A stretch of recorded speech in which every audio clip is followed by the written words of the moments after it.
We are building some positive momentum heading into 2025 by this episode of Somebody Like You, which is brought to you by my Somebody Like You Align with Your Purpose online course. There are only 10 spots available, so if you would like to check that out, please go check out my links in my bio, all of the things. But that's what this episode is brought to you by, because in the year of 2025, we are aligning with our purpose, we are overcoming self-doubt, and we are going to discover our purpose in 2025. So if you were looking for a little bit of help doing that, a little bit of guidance, like I said, there are only 10 spots because this is a beta test. This is going to be for dirt cheap, and this is going to be life-changing. So if you'd like to go on that journey with me, you can apply on my website or on the links in my bio. Hey Ben, why don't you learn how to promote your own stuff? Because it's weird. But moving on from that, like I said, what I want to do is I want to reflect on a little bit of the things that happened in 2024. So what did 2024 teach us? I want you to take a moment and let's honor the wins and the lessons, because some of us 2024 hit hard. 2024, we may have lost some people, lost some things, lost some jobs, lost some situations, lost some whatever it might have been. And I want us to take a moment to look back on those things and ask ourselves a question. What did we learn from it?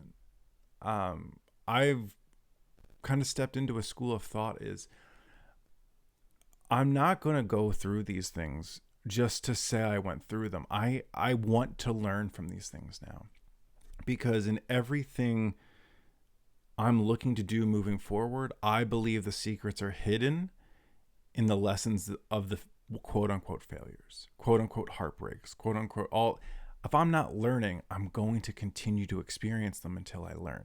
So with 2024 coming to a close, what did we learn? What were some of the things we went through? For me, what I learned about myself is I love to start things. I love to release things. I love to help people. But where I get caught up is once I'm done with it, I never want to think about it again. Which kind of makes me think, where's my purpose? Where's the passion?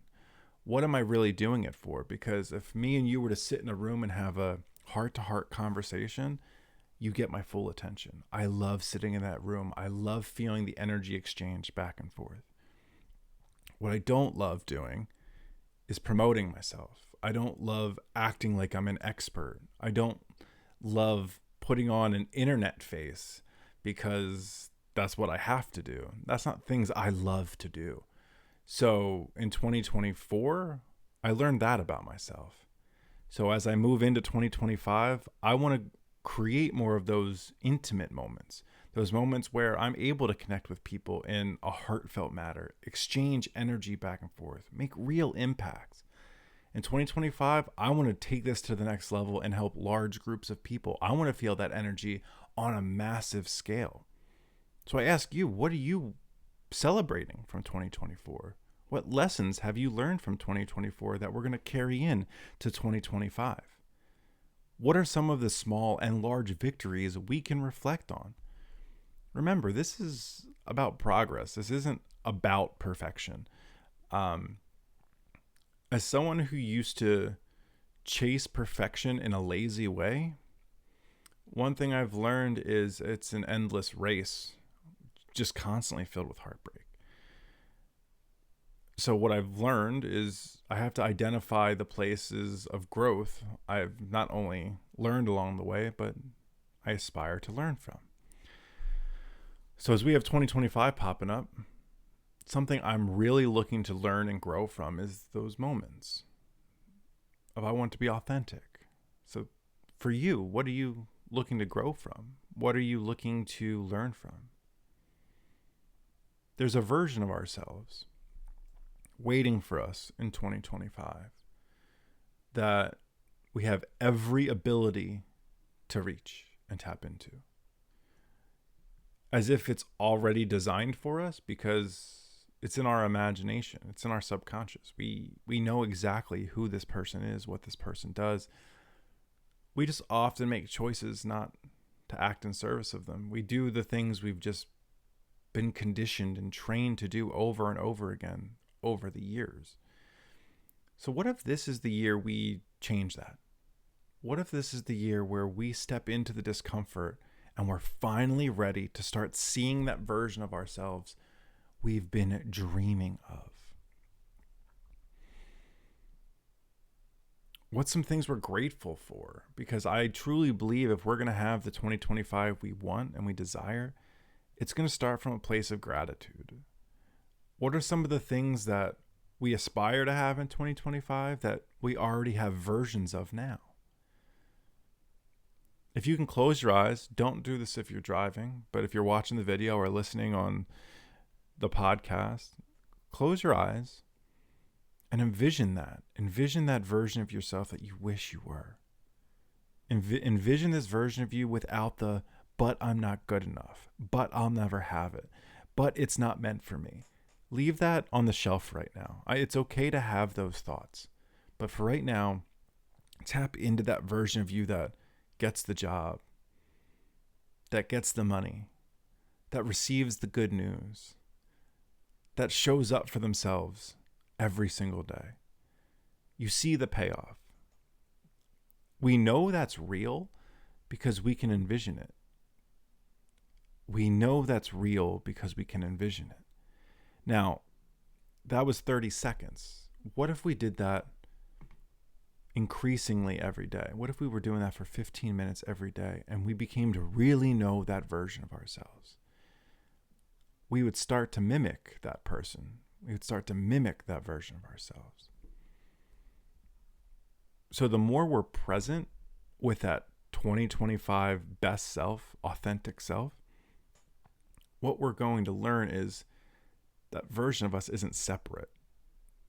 And a lot of us already have versions of the things we want right now.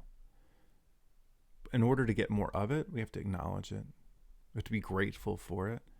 We have to let the universe and ourselves know, hey, I want more of this, and I'm going to do the things to receive more of this.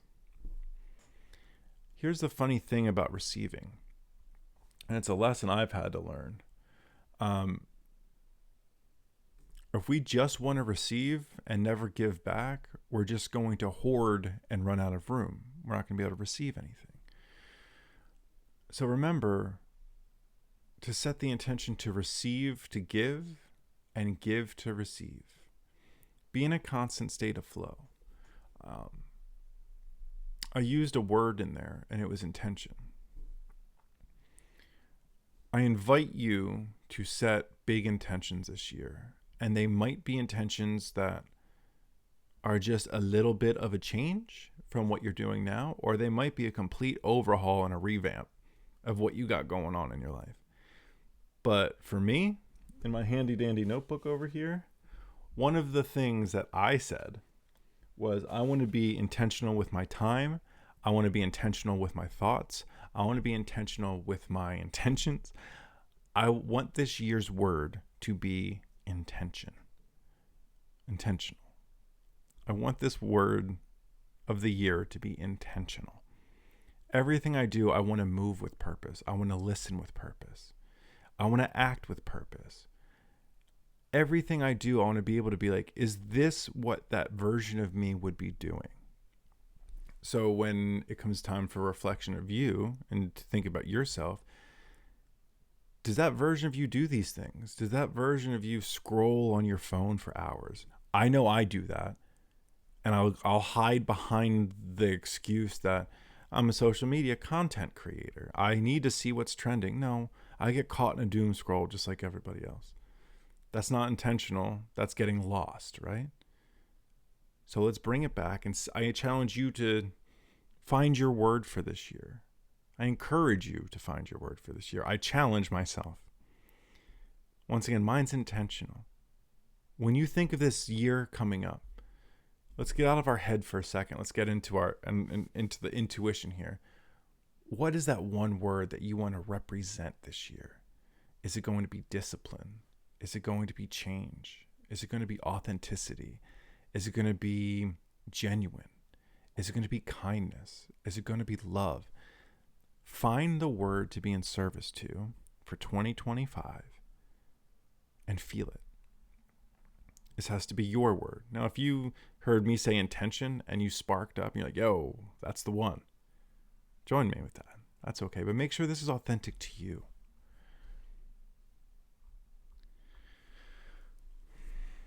I have something written down here on my computer, and it's called the momentum formula. Start small, start now.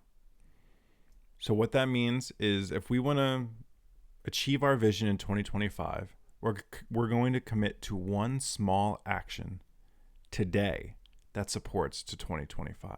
For me, that was literally just turning on my camera, plugging in my microphone, and talking. I had no intention of doing this. But at the end of this, I will say I was intentional with my time to help others, intentional to be in service to that version of myself. So find one thing today that you're able to sit there and go, that is small enough, that's achievable, and I can do it today. So step 1 is start small and start now. Step number 2 is going to be consistency over perfection. Remember, showing up is the most important part here. If we have not perfected the art of showing up, it doesn't matter what we do when we show up. Because if we only show up once every 4 weeks, we're not building any momentum. We want to perfect the art of showing up. We want to perfect being able to be disciplined enough to show up. We're going to set the intention to show up, even if it's imperfectly to start out. Because remember, there's no such thing as perfect. So when you show up, what you're going to do is build trust and build energy into the version of you you're looking to become, into the discipline you're looking to create. So what we're trying to do is become consistent over perfect. And that starts with mastering the art of showing up. So the momentum formula is start small, start now. Step 2 is consistency over perfection. And step 3, which I think I spend so much time doing on my coaching calls, and it's probably my favorite part, it's celebrating progress. And I mean this when I say I spend the most time celebrating my clients' progress because we don't know how to do it for ourselves. When I'm celebrating what feels mundane, or everyone else does that. Oh, I made $100 in tips today. That's okay. So-and-so made $250 the other week. I'm just doing okay. When we keep dimming our light and not celebrating the small stuff as if it's even like we won the Super Bowl, we're constantly reinforcing ourselves that we're not good enough. And I don't know about you. I've spent a lot of my life learning that I wasn't good enough from people and things that weren't any better than me. I was taught this. So as 2025 is coming in, I'm learning to celebrate not only the progress of my clients, but maybe most importantly, the progress of myself. I want to acknowledge every step, no matter how sizable it is. I want to celebrate turning on my camera, setting up the camera down here if you're watching it, and not being perfect, just pressing play. I want to celebrate that because this is the version that you get to see of me. You get to see me being okay with not being perfect, but celebrating it along the way. That's what I want for us. So remember, as 2025 is starting and 2024 is coming to a close, momentum is built in the doing, and you're already on your way by listening to this. You've probably spent days, months, I would be venturing to say years, knowing who you want to become. And there's always that one thing that says, I'll get there tomorrow. I'll start on Monday. I'll start on January 1st. The new year is coming. That's a perfect time to start. What if you have already started and you've already created the momentum just by listening to this? Just by doing the things you spent time with over the holidays, spending time with family, being there for others that needed it. What if you're already there and you've already started? The momentum is already built and you've already been doing it. I'm so grateful for you as I'm heading into 2025, because I truly feel that if you do listen to these podcasts and these clips and you're on this journey with me, we're going to build something great together. And just by proxy, we're all going to feed off of each other and become a better version of ourselves, a more authentic version of ourselves, a more divine, connected, higher version of ourselves this year. What I would love is to hear from you and what your goal for 2025 is. We talked about that word. What is your word for 2025? Mine's intentional. Put that in the comments, DM me, whatever it might be. But if you're listening to this or watching this, I would love to hear your word. And I want to do as much as I can to help you align with that and be a part of your success story, just like you're a part of mine. I'm so grateful for you as we close down 2024. It's been one hell of a ride. And I am so excited to grow, inspire, and just simply be with you in 2025. I'm sending you so much love. I appreciate you. I'm grateful for you. I'll catch you on the next one. Take care. Send in love.